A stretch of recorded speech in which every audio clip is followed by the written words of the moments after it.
Listening to these Republicans talk about the cost of living and affordability is pretty wild, given what else is happening in Washington today, which is the Trump administration arguing vehemently in front of the Supreme Court of the United States that these tariffs must stay in place for the sake of the future of the country.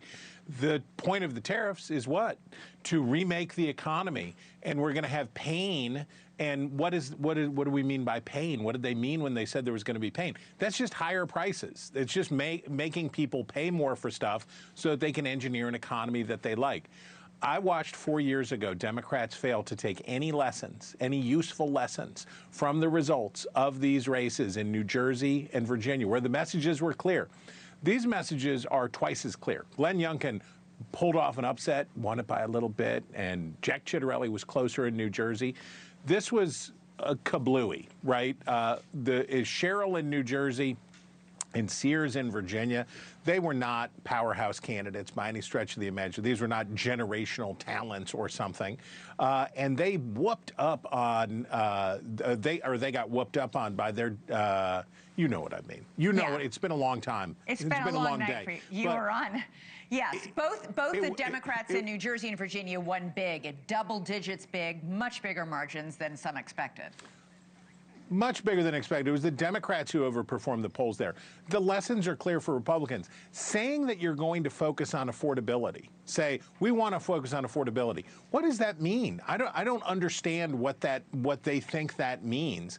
Democrats know what they think affordability means, which is free stuff. Zohran Mamdani in New York says, we're going to make life more affordable by controlling rent, right, and we're going to give you free stuff, and we're going to do all this stuff.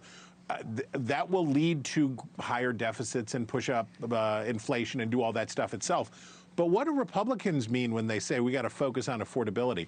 I don't think they know what they're talking about. I really don't think that they may be ready to say that word. I don't think they really know what they're talking about. Well, and then you had President Trump go on 60 Minutes this week to tell America there is no inflation. There is.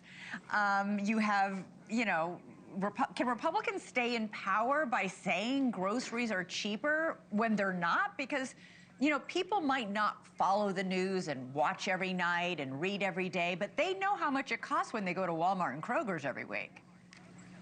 Remember when the Biden White House put out the primer on how much how cheap your food was this year for 4th of July? Yeah. You can't tell people, you can't continue to tell people, actually, you're doing much better than you think. The pressure of inflation combined with tariffs, right? So we have too much monetary supply and we're restricting the inflow of goods, driving prices up there. People keep telling both of these parties, be normal. That's what the mandate from voters in cycle after cycle is. I wish somebody could be good at this. I wish somebody could do it. But instead, they win elections and they get in and they go too big, they overreach, and then voters say, I guess we got to go back to brand X again. The National Republican Congressional Committee literally is already out today with an ad trying to make Zohran Mamdani the face of the Democratic Party. Take a look. A radical left earthquake just hit America. The epicenter, New York. The new socialist mayor, Zohran Mamdani, built his movement on defunding the police and abolishing ICE. Now, Mamdani said in his acceptance speech last night that he's up for the fight. He directly addressed President Trump, telling him he has 4 words for him: turn the volume up.